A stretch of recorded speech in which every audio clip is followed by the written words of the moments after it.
Ser minero.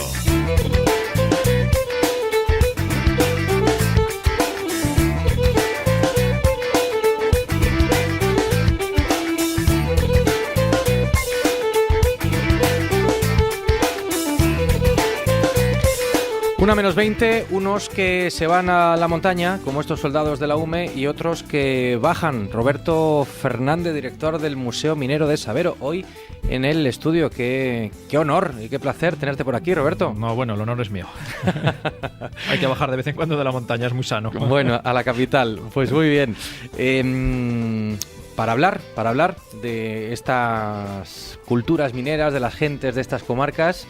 Y hoy, ¿cuál es el tema que nos plantea, Roberto? Pues el otro lunes hablamos de economatos mineros y quedó un poco en el aire, ¿no?, ese tipo de servicios que prestaban las empresas mineras dentro de su paternalismo industrial. Y haciendo un repaso, pues vi que nos quedaba hablar de casinos mineros, de lo que llaman círculos recreativos, ¿no? Bueno, ya pueden comprobar nuestros oyentes que las empresas no dejaban nada al azar de sus trabajadores e incluso intervenían en el propio ocio.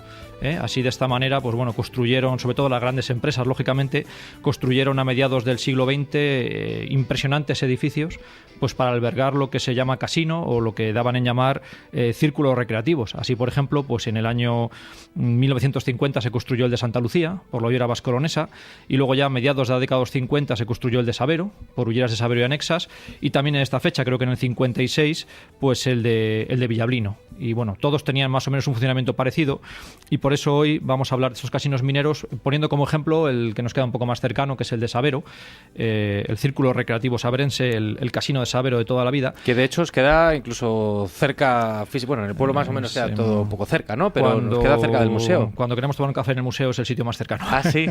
Dando un paseo son 2 minutos y además no tiene pérdida porque, bueno, luego hablaremos de él. Es un edificio espectacular para la época y todavía hoy. Y bueno, pues hemos invitado a Juan Manuel Castro. Juan Manuel Castro, bueno, Manolo, mi amigo Manolo, podría estar aquí por muchos motivos. Él siempre ha vivido en una cuenca minera como es Sabero, funcionario del ayuntamiento durante décadas, por lo tanto conoce muy bien la realidad, corresponsal también durante décadas del Diario de León, pero hoy está aquí en otra de sus facetas, que es como antiguo empleado de ese casino minero y como antiguo también miembro de su junta directiva. Entonces, bueno, hemos liado a Manolo para que comparta unos recuerdos con nosotros del mítico casino. Muy bien, Manolo, ¿qué tal? ¿Cómo estás? Buenos días, bien.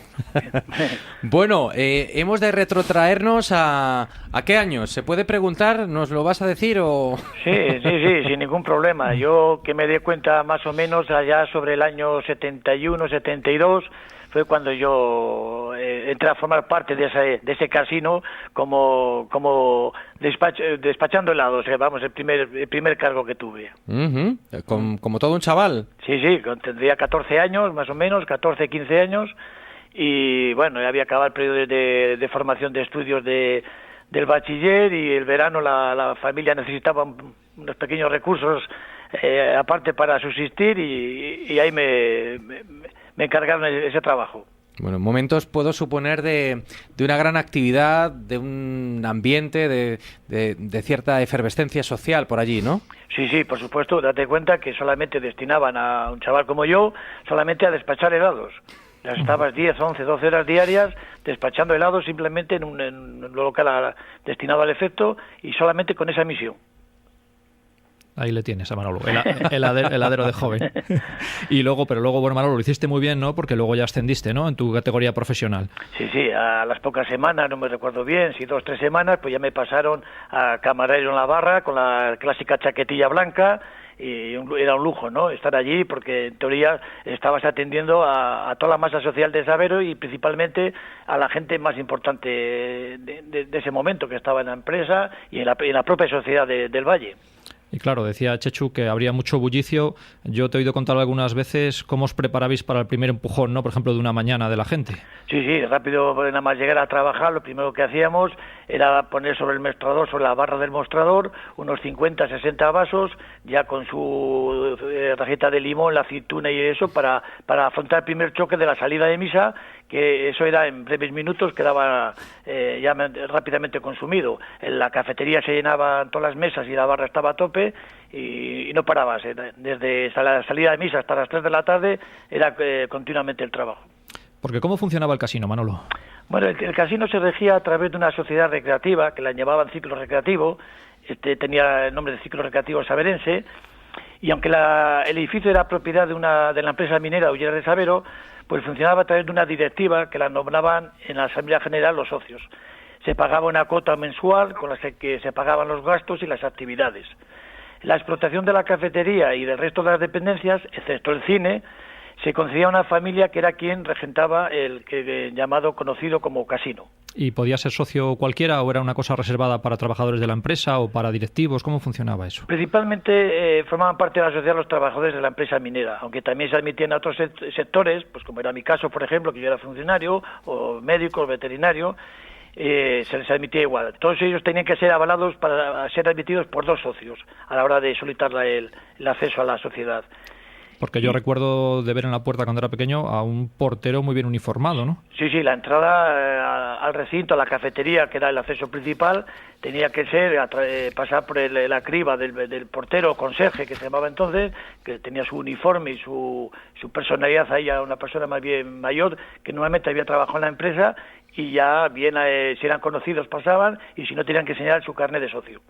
Y una de las partes más llamativas, ¿no?, por decirlo así, del casino era su cine. Sí, el cine era una actividad espectacular, porque yo recuerdo de ver colas hasta llegar a la carretera. El cine aquí se proyectaban películas que igual en otros cines tardaban mucho más tiempo en llegar, y el cine tiene una capacidad de 500 butacas. Y además pues contaba con unos palcos que estaban reservados para los ingenieros y los capataces de la empresa minera, y te llamaba la atención que, claro, todas las cortinas rojas de terciopelo, los sillones acolchados, los propios palcos, la antesala, vamos, era todo un espectáculo. El cine donde se hacían, supongo, actos relevantes, ¿no?, también. Sí, bueno, la empresa cuando hacía sus asambleas de trabajadores o la entrega de premios por permanencia en la sociedad, pues todo eso, el local que más capacidad reunía de la empresa y de toda la comarca era la propia sala de cine. ¿Y qué recuerdas del resto de dependencias de este casino? Bueno, yo recuerdo claramente, sobre todo la sala de fiestas, ¿no? La sala de fiestas era un local que estaba muy bien acomodado, muy bien distribuido, en la que allí se hacían verbenas y bailes, y se hacían sobre todo en Nochevieja, y se hacía con discos, igual los fines de semana para la juventud, y en él también se celebraban bodas y banquetes. Tenía una biblioteca y tenía una buena colección de vinilos, de discos. Y bueno, había siempre la persona que regía la cafetería, la que era encargada de poner la música, y ahí íbamos toda la juventud ahí a divertirnos durante muchos años y muchos meses, ahí a pasarlo bien. Después tenía otra dependencia que se conocía como la sala de juegos, en la que había un billar y había igual una mesa de ping-pong y tal, y sobre todo una parte también reservada para las partidas de cartas ya de alto nivel, de muchas horas de darle ya la baraja. Porque aproximadamente, ¿qué horario tenía el casino? Y no sé, ¿a qué hora cerraba sus puertas, más o menos? Bueno, por ejemplo, tenía el horario oficial que tenía cualquier establecimiento que regulaba de todo el gobierno civil. Y, por ejemplo, sin embargo, que eran las verbenas, ahí sí que tenían ya un poco de autorización, no escrita, sino, vamos, de hecho, ¿no? Para el bienestar hasta las 5, las 6 de la mañana, incluso a las 7 de la mañana, perfectamente. Y las famosas partidas de cartas, claro, en la puerta cerrada, estaban de allí día y noche. Eso ya era otra película, ¿no? Eso te iba a decir, porque sí, de alguna manera, si existía esa vinculación o esa afiliación, ¿no?, con la propia empresa, la empresa tampoco estaría especialmente interesada pues en que sus trabajadores estuvieran hasta las tantas como noctámbulos, ¿no?, y en otro tipo de actividades, pero bueno, aún así también pasaba algo, ¿no? Sí, porque date cuenta que movía relevos, claro, que salía del relevo por la noche, a las 12 de la noche, se incorporaba a la partida, ¿no entiendes? y en vez de ir para casa, pues se pasaba allí jugando las cartas y tal. Le habían dejado ya la silla caliente, ¿no? Exactamente. Muy bien. Eso la empresa, hombre, igual lo sabía, pero vamos, no se metía en ello. Siempre y cuando no hubiese ningún altercado, ningún incidente, la empresa no decía nada. El otro día nos comentaba Isa Morán, hablando del economato, que las vacas que sacrificaba la empresa no tenían chuletones, ¿sabes? Era algo raro, ¿no? Desaparecían. Y yo también creo que el casino siempre estaba a tope de gente, ¿no? Las mesas llenas, pero cuando llegaba el director general siempre quedaba alguna mesa vacía. Bueno, sí. ¿O es un rumor? No, rumor no. O sea, cierto, siempre se le hacía, de alguna manera se invitaba a alguien a que dejase el hueco libre, o ya se procuraba el que regentaba la cafetería de buscar un hueco para que los ingenieros y sobre todo el director general de la empresa pues tuviese su sitio allí, ¿no? Y si no y muchas veces no hacía falta necesidad ni de pedírselo, ya como todo el mundo que entraba allí era empleado de Hulleras de Sabero, pues ya se levantaban incluso por su propia iniciativa. Uh-huh. Hemos hecho este ejercicio de memoria, ¿no? De recordar cómo era la vida allí. A día de hoy, por cierto, Roberto, entonces hemos quedado en que el casino que es hoy es una cafetería. Bueno, como casino también. El casino, pues como comentamos otro día con los economatos y con las escuelas, cuando cerró la empresa minera, pues todos los servicios fueron poco a poco cayendo. Sí. La empresa se deshizo del edificio, ya no lo quería mantener, se lo ofrecía a la sociedad, al círculo recreativo, pero bueno, por un precio razonable, pero tampoco tenía medios ni forma de atenderlo, y al final pues fue comprado por unos socios que empezaron a hacer un hotel, luego un restaurante, luego un bar, y bueno, pues se ha ido manteniendo, gracias a Dios, y ahora simplemente es una cafetería. El cine se desmontó para un salón de bodas que tampoco ha funcionado. Ajá. Bueno, es la triste historia de los grandes edificios y servicios mineros cuando cierran las cuencas, ¿no?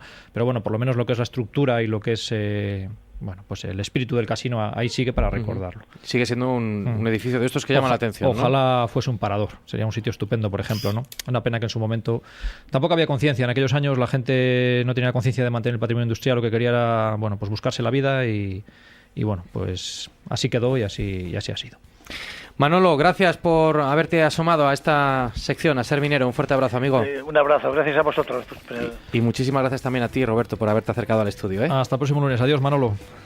Ahora por el aire van con La Braña.